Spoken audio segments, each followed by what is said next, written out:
నమస్తే, నేను మీ Praveen. Online games ఎంతోమంది ఆడి ఎన్నో ప్రాణాలు పోగొట్టుకుంటున్నారు అన్నమాట. చాలా వరకు ఇప్పుడు చూసుకుంటే తమిళనాడు రాష్ట్రంలో కూడా మొత్తానికి బ్యాన్ చేశారు. అయినా సరే ఇప్పటికీ కొనసాగిస్తున్నారు. ఎన్నో కుటుంబాలు కుప్పకూలిపోయి. ఇదే అంశం మీద మాట్లాడడానికి మనతో పాటు సిఎస్ సార్ ఉన్నాడు. సార్ అని తెలుసుకుందాం. Hi sir. నమస్తే. ఇప్పుడు చూసుకుంటే ఆన్లైన్ గేమ్స్ మొత్తానికి ఆడదని చెప్పేసి స్టేట్మెంట్ ఇచ్చారు. ఎంతోమంది కూడా నాన్ వెజ్ను చూసుకుంటే ఎంతోమంది ఇరికించాడు, ఎంతోమందికి కేసు పెట్టారు. అయినా సరే ఇప్పటికీ కొనసాగిస్తారు. దీని మీద ఎలా చూస్తారు సార్ మనం? తమిళనాడు ప్రభుత్వం దీని మీద నిషేధం విధించింది. అది ఆహ్వానించదగ్గ పరిణామం. ఎందుకనంటే బెట్టింగ్ యాప్స్ కానీ ఆన్లైన్ యాప్స్ కానీ ఇవి యువతని ప్రత్యేకించి పక్కదోవ పట్టిస్తున్నాయి. Okay sir. ఏ స్థాయిలోకి ప్రమాదంలోకి నెట్టేస్తున్నాయి అంటే యువతని సూసైడ్ చేసుకునేటువంటి పరిస్థితికి తీసుకెళ్ళిపోతున్నాయి. అంత దుర్భర స్థితికి తీసుకెళ్ళిపోతున్నాయి. అనేక కుటుంబాలు అప్పుల పాలైనవి, అనేక కుటుంబాలు అసలు దెబ్బతిన్నాయి ఆర్థికంగా. కొన్ని అయితే అసలు చిన్నభిన్నం అయిపోయినాయి. దాని తీవ్రతను గమనించినటువంటి తెలంగాణ ప్రభుత్వం బెట్టింగ్ యాప్లను బ్యాన్ చేసింది. కానీ ఆన్లైన్ గేమ్స్ ఇక్కడ కొనసాగుతున్నాయి. తమిళనాడు ప్రభుత్వం, తమిళనాడు ముఖ్యమంత్రి స్టాలిన్ సామాజిక అంశాల మీద ఎప్పుడు కూడా ఆయన స్టడీ చేస్తుంటారు ఎక్కువగా. సో ఆయన ఇప్పుడు ఆన్లైన్ గేమ్స్ని నిషేధిస్తూ ఒక నిర్ణయం తీసుకున్నారు. ప్రభుత్వం తీసుకున్నటువంటి ఆ నిర్ణయాన్ని ఛాలెంజ్ చేస్తూ ఈ ఆన్లైన్ యాప్ల వాళ్ళు కోర్టుకి వెళ్ళారు. చెన్నై కోర్టుకి, మద్రాస్ కోర్టుకి వెళ్ళారు. మద్రాస్ హైకోర్టుకి వెళ్తే మద్రాస్ హైకోర్టు ఏం చెప్పిందనంటే, మీకు మానవ హక్కులు, స్వేచ్ఛ ఇవన్నీ ఉంటాయి రాజ్యాంగం ప్రకారం, కానీ పరిమితికి మించినటువంటి స్వేచ్ఛ కావాలంటే కుదరదు సమాజంలో. కాబట్టి ఆన్లైన్ యాప్ల్ని బ్యాన్ చేయడం కరెక్టే అని చెప్పి మద్రాస్ హైకోర్టు సమర్థించింది ప్రభుత్వం తీసుకున్నటువంటి నిర్ణయాన్ని. సో దీంతో ఇప్పుడేంటి, ఆన్లైన్ గేమ్ ఎవరైనా ఆడితే జైలుకు పోవాలి, ఆడినటువంటి వాళ్ళు పోవాలి, యాప్లు నిర్వహిస్తున్నటువంటి నిర్వాహకులు కూడా పోవాలి. ఇదొక అంశం. రెండో అంశం ఏంటి, అసలు ఈ ఆన్లైన్ యాప్స్ కానీ గేమ్స్ కానీ లేదంటే బెట్టింగ్ యాప్లు కానీ ఇవి ఎక్కడి నుంచి వస్తున్నాయి, ఎవరు ప్రమోట్ చేస్తున్నారు, ఎవరు తయారు చేస్తున్నారు వీటిని అన్నిటిని అంటే చైనాకి సంబంధించినటువంటి వాళ్ళు. మొత్తం ఎక్కువగా చైనా యాప్స్ ఉన్నాయి. చైనాకి సంబంధించినటువంటి బెట్టింగ్ యాప్లు కానీ ఆన్లైన్ గేమ్స్కి సంబంధించినవి కానీ అన్నీ ఉన్నాయి. సార్ ఇంకోటి నా క్వశ్చన్ ఏంటంటే, మామూలుగా దేశవ్యాప్తంగా బ్యాన్ చేస్తారా లేకపోతే మామూలు ఓన్లీ స్టేట్ వైజ్ బ్యాన్ చేస్తారు? ప్రస్తుతానికి తమిళనాడు ప్రభుత్వం బ్యాన్ చేసింది. అక్కడ ఉండేటువంటి యువత పక్కదావ పడుతుంది అనేటువంటి ఉద్దేశంతో అదంతా అధ్యయనం చేసిన తర్వాత విధి లేనటువంటి పరిస్థితుల్లో దాన్ని బ్యాన్ చేసింది. బ్యాన్ చేస్తూ ఒక కండిషన్ పెట్టింది. ఏం పెట్టింది, డే టైంలో కొంత రిలాక్సేషన్ ఇచ్చింది.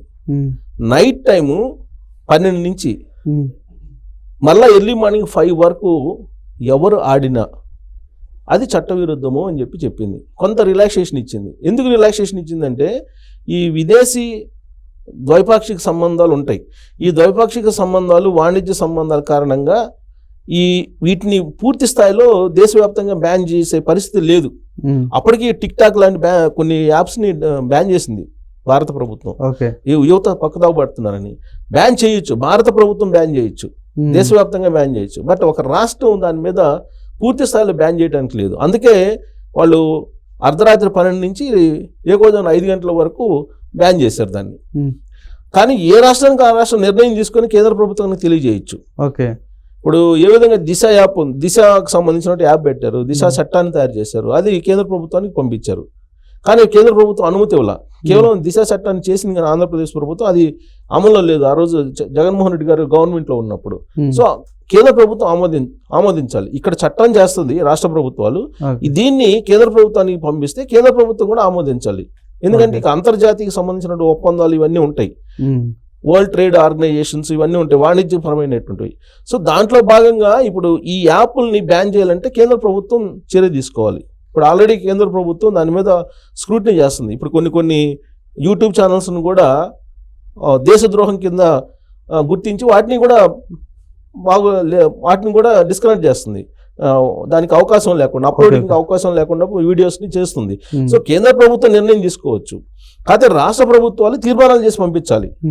రాష్ట్రంలో పరిస్థితి ఎలా ఉంది, దీనికి మేము ఎదురైనటువంటి చట్టాన్ని తయారు చేస్తాం, దీనికి ఆమోదించండి అని చెప్తే రాష్ట్రపతి ఆమోద ముద్ర వేసి ఆ చట్టాన్ని ఇంప్లిమెంట్ చేసేలాగా ఆవిడ గ్రీన్ సిగ్నల్ ఇస్తారు. ఇంకోటి సార్, సాధారణమైన ప్రజలు ఎంతో మంది ఎన్నో కుటుంబాలు కుప్పకూలిపోయారు సార్. ఇప్పటికీ ఎందుకు సార్ మా రాష్ట్ర ప్రభుత్వం అన్ని చూస్తుంది, అన్ని విషయాలు కూడా ముందడుగేస్తుంది, ఆయన ఎందుకు మరి కేంద్ర ప్రభుత్వానికి లేఖ రాయడం లేదు మరి ఎందుకు? అంటే బాధ్యతాయుతమైనటువంటి ప్రభుత్వాలు రాస్తాయి. ఇప్పుడు డ్రగ్స్, గంజాయి వీటన్నిటి మీద నిషేధం ఉంది. Okay sir. సో వీటిని నిషేధించింది కేంద్ర ప్రభుత్వం, నిషేధించింది కాబట్టి దాన్ని నిషేధించిన జాబితాలో ఉన్నాయి కాబట్టి అవి ఎవరైతే సరఫరా చేస్తారో లేదంటే యూజ్ చేస్తారో వాళ్ళ మీద కేసులు పెట్టి జైలుకు పంపిస్తారు. ఇప్పుడు దీని మీద నిషేధం విధించాలి. ఇప్పుడు తమిళనాడు ప్రభుత్వం నిషేధించింది.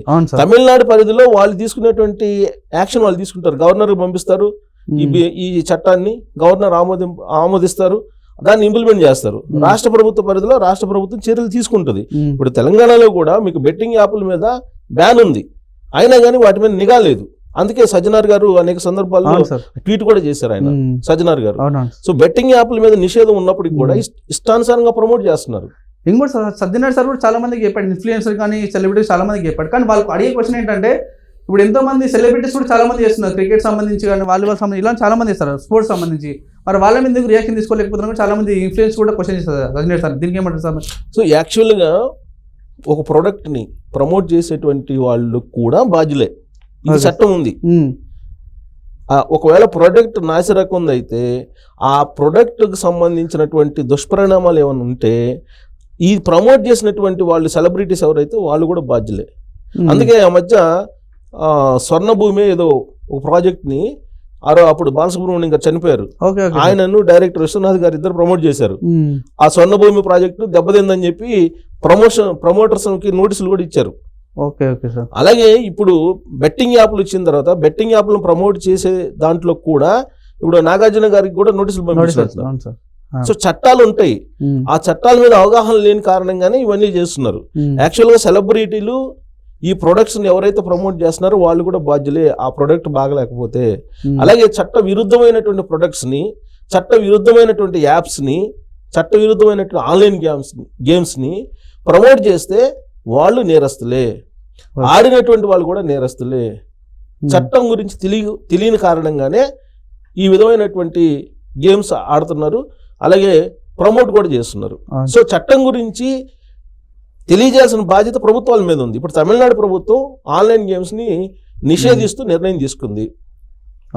ఆ చట్టం ఏంటి, నిషేధం ఎందుకు చేశాము, ఒకవేళ మీరు కనుక దానికి ధిక్కరిస్తే ఎలాంటి శిక్షలు ఉంటాయి అనే దాని మీద కూడా వాళ్ళు అవగాహన సదస్సులు పెట్టి అవగాహన కల్పించాలి. అది ప్రభుత్వం యొక్క బాధ్యత. అనేక చట్టాలు ఉంటాయి మనకి, ఈ చట్టాలన్నిటి మీద అవగాహన పెంచాల్సినటువంటి బాధ్యత ప్రభుత్వాల మీద ఉంటుంది.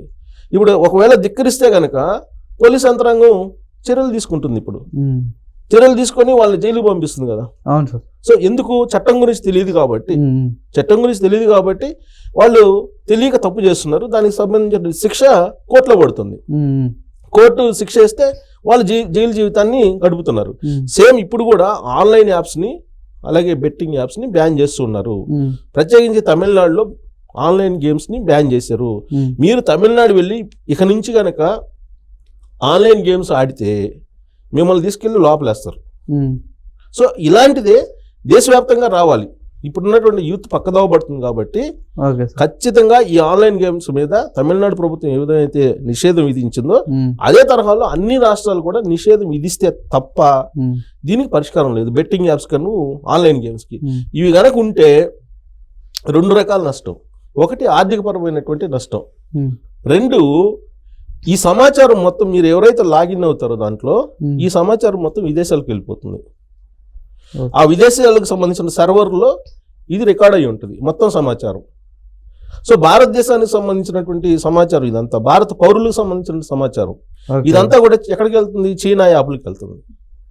ఆ చైనా యాప్లకి వెళ్ళినందువల్ల వాళ్ళు సైబర్ దాడులు చేయటానికి అనుగుణమైనటువంటి పరిస్థితులు బాగా ఉంటాయి. సో చైనా ఒక్కసారి కనుక చైనా యాప్లు సంబంధించి వాళ్ళు కనుక యాక్టివేట్ చేస్తే మీ అకౌంట్లో డబ్బులు కూడా పోతాయి. మీ గోప్యత ఏదైతే ఉందో మామూలుగా సబ్స్క్రిప్షన్ చేసినటువంటి వాళ్ళకి గోప్యత ఉంటుంది. ఆ గోప్యత అంతా వాళ్ళ దగ్గర ఉంటుంది, సీక్రెసీ అనేది ఉండదు. అవునండి సార్. సో అదొక ఎఫెక్ట్ అయితే ఈ ఆన్లైన్ గేమ్ బెట్టింగ్ యాప్ల కారణంగా ఆర్థికంగా నష్టపోతున్నారు, బలహీనపడుతున్నారు. పైగా మూడో రకం ఏంటంటే వాళ్ళు ఈ ఆన్లైన్ గేమ్తో ఉన్నందువల్ల ఈ చదువుకి దూరం అవుతున్నారు, భవిష్యత్తు నష్టపోతున్నారు. వాళ్ళు యాక్చువల్గా వాళ్ళకి ఇప్పుడు వాళ్ళ పరిస్థితి ఏంటి, ఫర్టిలిటీ ప్రాబ్లం కూడా వచ్చింది. కారణం ఏంటంటే ఆన్లైన్ యాప్లు వీటితోటి మొబైల్ స్క్రీన్ టైం అనేది భారతదేశంలో ఉండేటువంటి వాళ్ళకన్నా కూడా మిగతా దేశాల్లో లేదు. ఎక్కువ టైం స్క్రీన్ టైం భారతదేశంలో ఉండే పౌరులే వినియోగిస్తున్నారు. సో కాబట్టి ఇన్ని బ్యాడ్ ఎఫెక్ట్స్ ఉన్నాయి కాబట్టి దాన్ని నిషేధించారు. Okay, thank you sir.